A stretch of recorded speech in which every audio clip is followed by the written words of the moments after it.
मालिके नमस्कार जय जगन्नाथ आपण मानकु वेलकम करछि गोटे नुआ आ फ्रेश ब्लॉग को। हाँ तो मालिके आसंतु आज गोटे एमिति जगह को जिबा जो जगह कि मांकर बहुत वर्ष पूर्व पूजा होउछि एले मांकर सेठी मंदिर नाही मांकर करुणा तो अपार। आसंतु से जगह को जिबा जगार लोकेशन देखिबा आ केमति कोन हला आपण मानु पूरा डिटेल ले जणे।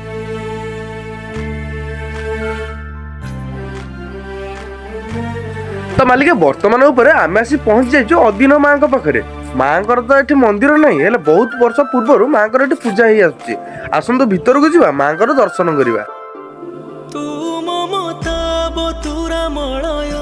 गुआ बसिबो कि नडा बसिबो पुण्य ये कोन अछि मुख्य मुख्य होजी ए जे तेरमुई असुदरा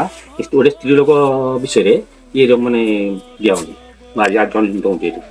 अच्छा माने जो माने मासिक ऋतु बारंबार हुए पिला छुआ पई ना ना पिला छुआ पई जो मासिक ऋतु बारंबार हुए सीता बंद होई कि रेगुलर हबो रेगुलर हबो से मेसिन दा आमे मांगो देले दो तो पैसा पत्र किछ नै केवल जहा आमे भोग करिबो तानाय पैसा जहा जेति दब खुशी डिमांड नै एति टका दब बोली इमन अन्य लोक नै हिति ससफिल हिति प्रत्येक रोग पई माने ये माने मानसिक पई सेटा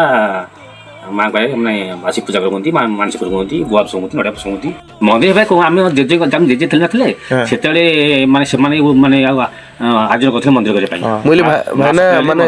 भाईना जो माने ए जगह रे मंदिर जेंति हला माने आरंभ रो कोन के मां स्वप्न देथिले ना कोन केंति देथिले आपण जानछन सेटा हम जा कोइ पारिम ना हम पूर्व पुरुष से जानते। अच्छा अच्छा हम जेजे जगह दिसी पूजा करथले हम जे साथे लागंती मां लागंती कालसी लागंती से माने जानि हम से तो कंटेक्ट ना मां स्वप्न आदेश आपण दिनथिले ए जिंस होछि लगेले खाइले कि भलो हिंस जो ठाकुर को स्थापना करा जाय सेटा जन्मदिन ये को स्थापना है जी किंतु भाई मन को पाई जन्मदिन कोन होला ये देखि नै के घोड़ा रिका माने ये कोन ए घर मानसिक अछि म घोड़ा दउदी मोर ये कार्य कर दी म घोड़ा हल देबी ये ओस्तो इन आम पृथ्वी पृष्ठ कोन नै ये नटा गछ ये माने ओस्तो गछ खिया ओस्तो तो ठिया आइता ये सब नटा गछ ये गछ कोन संसार कोन नै आंग पखर कोन एठी भोग रिका हुए भोग तमे जहा भोकाने चलिबो इठी मुख्य होचे आइंस भोग आइंस बोले माछ महुर हुए ठाकुर बारे भोग लागे। आउ हाँ जदि आपण माने एही मांक पाखक आसीबा को चाहछन्ती लोकेशन टा होची आम अस्तरंग ब्लॉक रो बंतिल ग्राम रे थिबा अदिन मांक मंदिर। हो मालिके मु ताले रहूची पुणी देखाबो गोटे नुवा भिडियो रे रहिली जय जगन्नाथ।